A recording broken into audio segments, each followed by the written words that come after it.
আসসালামু আলাইকুম। আমি ডাক্তার মোর্শেদ বলছি। আমি একজন কার্ডিওলজিস্ট, নিউ ইয়র্ক সিটি থেকে বলছি।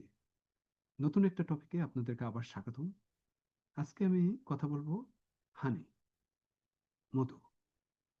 মধু কি খেলে উপকার হবে এবং কখন খাবেন, সেরকম 3টি পদ্ধতি আমি বলবো। আমরা সকলেই মধুর সাথে পরিচিত। বিশেষত শীতকালে মধু খাওয়ার যে চল এত বেড়ে যায়, যেমন আমাদের শীতকালে সর্দি কাশি হয়ে থাকে, 1-2 চামচ মধু খেয়ে থাকেন অনেকে।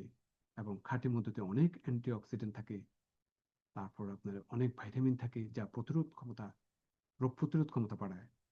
এবং মধুতে যে প্রাকৃতিক ন্যাচারাল সুইটেনার আছে, তা কিন্তু চিনির বিকল্প হিসাবে ব্যবহার করা যেতে পারে। কিন্তু নিয়মিত মধু খেলে কি শারীরিক কোনো সমস্যা হবে, নাকি অতিরিক্ত মধু শরীরের সমস্যা তৈরি করে? কখন খাবেন, কিভাবে খাবেন, একটু জেনে নিন। তো মধু কখন খাবেন? বিশেষ করে যাদের সর্দি কাশি, বুকে বিভিন্ন ধরনের আহ, সংক্রমণ নিয়ন্ত্রণ করতে হয়তো চট করে ঠান্ডা লেগে গিয়েছে, তাদের জন্য কিন্তু হানি ভালো। হার্টের স্বাস্থ্য ভালো রাখতেও কিন্তু মধুর কোনো বিকল্প নেই। এতে অনেক অ্যান্টি ইনফ্ল্যামেটরি অ্যান্টি অক্সিডেন্ট থাকে, যা আমাদের বিভিন্ন ধরনের রোগ ক্ষমতা বাড়াতে কিংবা গ্যাস্ট্রোইন্টেস্টিনাল ট্র্যাকের সংক্রমণ হলে সেক্ষেত্রে মধু কিন্তু উপকারী। এটি ন্যাচারালি একটা প্রোবায়োটিক হিসেবে আপনার কাজ দেয়। তো কিভাবে খাবেন? সাধারণত সকালে ঘুম থেকে উঠে খালি পেটে 1 গ্লাস একটু ওয়ার্ম, লুক ওয়ার্ম ওয়াটারের মধ্যে আপনি মধু এবং একটু লেবুর রস মিশিয়ে আপনি খেতে পারেন। এতে আপনার ওজনও কিন্তু নিয়ন্ত্রণ থাকতে পারে, হজম শক্তিও বাড়াবে। সকাল থেকে যদি আপনি তরতাজা থাকতে চান, ক্লান্তি ভাবটা যদি আপনি কমাতে চান, তাহলে কিন্তু আপনি আহ, এই হানিটা ব্যবহার করতে পারেন। তবে যাদের গ্যাস্ট্রিক প্রবলেম আছে, সেক্ষেত্রে তারা মধুতে যেন লেবুর রস না দেওয়াই বেটার।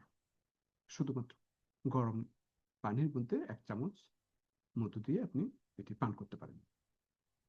তো এ তো বললাম এটি ক্লান্তিভাব দূর করে থাকে, তারপর আপনার শরীরে জোর পাওয়া যায়।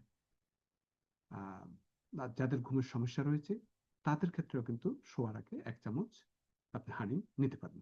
অ্যাগেইন, এটি যেহেতু অ্যান্টি ইনফ্লামেটরি অ্যান্টিবায়োটিকের উপাদান থাকে, মধু কিন্তু অনেক সময় বিভিন্ন ধরনের আমাদের শরীরে যদি ক্ষত থাকে, সেটিও কিন্তু হেল্প করে থাকে। আর যাদের বিভিন্ন ধরনের গ্যাস্ট্রাইটিক প্রবলেম আছে, ব্যাকটেরিয়ার সমস্যা আছে পেটের মধ্যে, সেক্ষেত্রেও আপনার মধু খেতে পারেন।